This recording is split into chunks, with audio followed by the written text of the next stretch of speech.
দ্বিতীয় অধ্যায় সাংখ্যযোগ ৩১তম শ্লোক।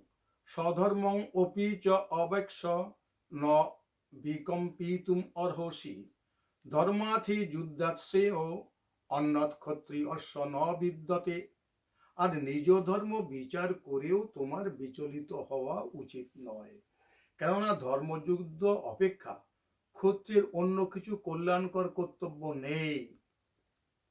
ভগবান অর্জুনকে বলছেন, তুমি তো ক্ষত্রিয়, তোমার এই যে ক্ষত্রিয় ধর্ম, এটা পালন করা ছাড়া তোমার অন্য কোনো কর্তব্য কল্যাণকর হবে না।